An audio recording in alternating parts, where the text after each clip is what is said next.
Assalamualaikum warahmatullahi wabarakatuh. Saya Revi Anggun Cahyani dari Sosiologi 2019B NIM 066. Saya di sini akan menjelaskan mengenai salah satu tokoh teori kritis yaitu Erich Fromm mengenai ideologi manusia. Sebelumnya saya akan menjelaskan mengenai biodata dari Fromm. Fromm lahir pada 23 Maret 1900 dan meninggal pada 18 Maret 1980 yang pada saat itu usianya 79 tahun. Ia merupakan seorang psikolog sosial, psikoanalis, sosiolog, juga filsuf berkebangsaan Jerman. Fromm lahir di Frankfurt am Main, Jerman. Erich Fromm merupakan anak tunggal yang dilahirkan dari pasangan suami istri Natalia Fromm dan Ross Krauss.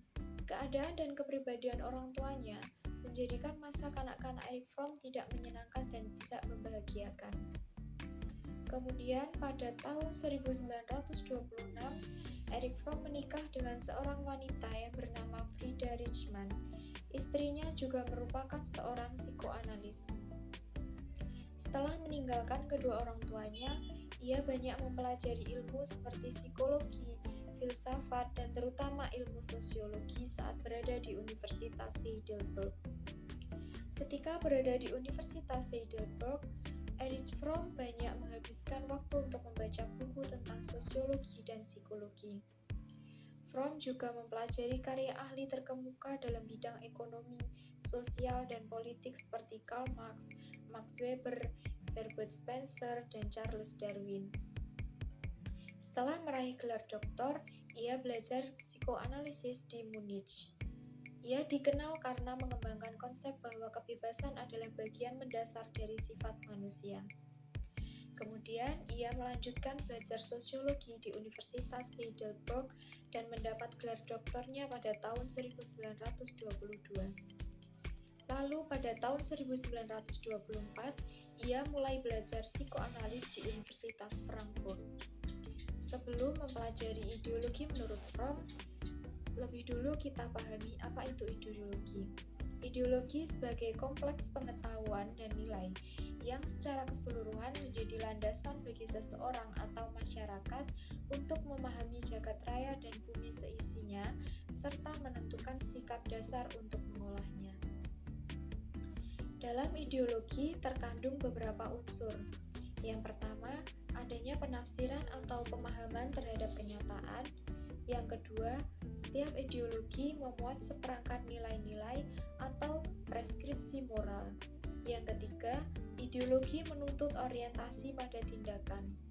Ideologi merupakan suatu pedoman kegiatan untuk mewujudkan nilai yang termuat di dalamnya. Ideologi juga memiliki beberapa fungsi, yaitu yang pertama, struktur kognitif. Merupakan keseluruhan pengetahuan yang dapat merupakan landasan untuk memahami dan menafsirkan dunia dan kejadian-kejadian dalam alam sekitarnya. Yang kedua, orientasi dasar dengan membuka wawasan yang memberikan makna serta menunjukkan tujuan dalam kehidupan manusia. Yang ketiga, norma-norma yang menjadi pedoman dan pegangan bagi seseorang untuk melangkah dan bertindak. Yang keempat, bekal dan jalan bagi seseorang untuk menemukan identitas dirinya. Kemudian yang kelima, sebagai kekuatan yang mampu mengenang arti dan mendorong seseorang untuk menjalankan kegiatan dan mencapai tujuan. Yang keenam, pendidikan bagi seseorang atau masyarakat untuk memahami, menghayati, serta memulakan tingkah lakunya sesuai dengan orientasi dan norma yang terkandung di dalamnya. Fromm menyorot karakteristik dari ideologi pada abad ke-20. Ciri khas yang menandai situasi masyarakat abad 20 yaitu menghilangnya corak feodalisme dan perkembangan produk industri yang terpusat pada modal. Menghilangnya feodalisme diartikan sebagai lenyapnya otoritas irasional. Tak seorang pun dianggap lebih tinggi kedudukannya karena faktor kelahiran atau keturunan. Tiap orang sama dan bebas. Masyarakat abad 20 juga merupakan masyarakat yang ditandai oleh pesatnya perkembangan ilmu pengetahuan dan teknologi yang tidak hanya berfungsi sebagai alat tetapi telah menjadi way of life established dalam masyarakat.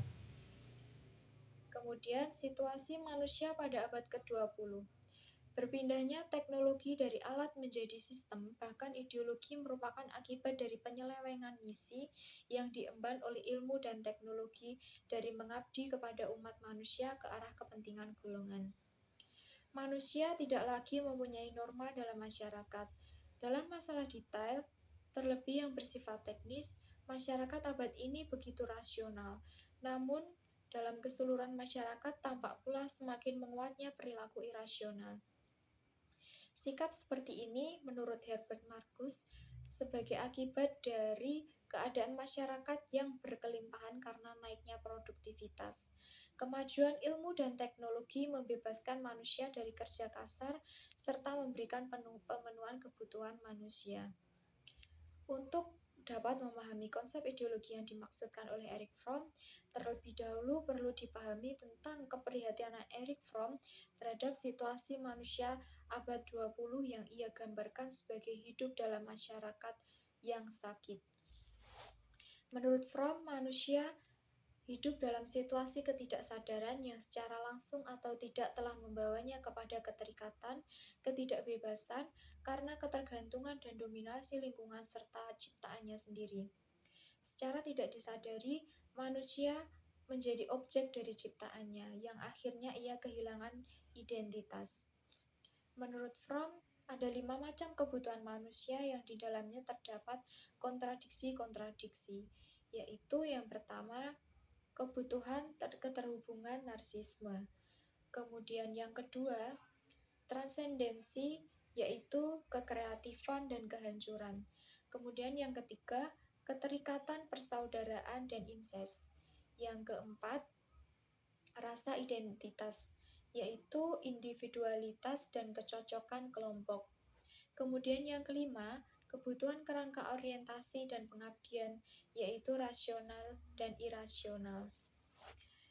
Kemudian dapat diambil kesimpulan dari beberapa yang sudah saya uraikan di atas.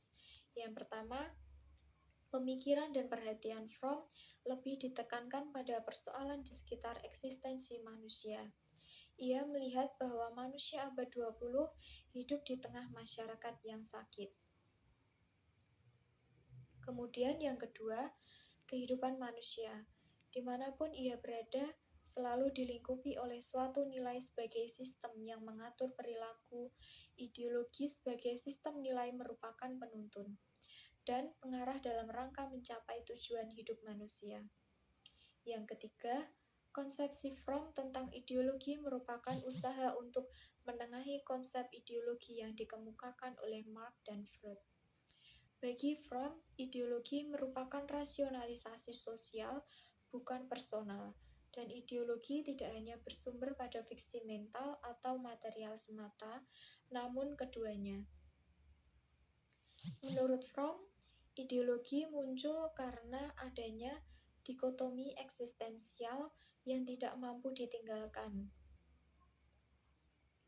Secara personal, baik dalam pemikiran maupun dalam tindakan, manusia berusaha untuk mengatasi dikotomi ini, yang tertuang dalam bentuk karakter dan orientasi yang diinginkan. Sekian yang dapat saya jelaskan. Apabila ada kurang lebihnya, saya mohon maaf. Wassalamualaikum warahmatullahi wabarakatuh.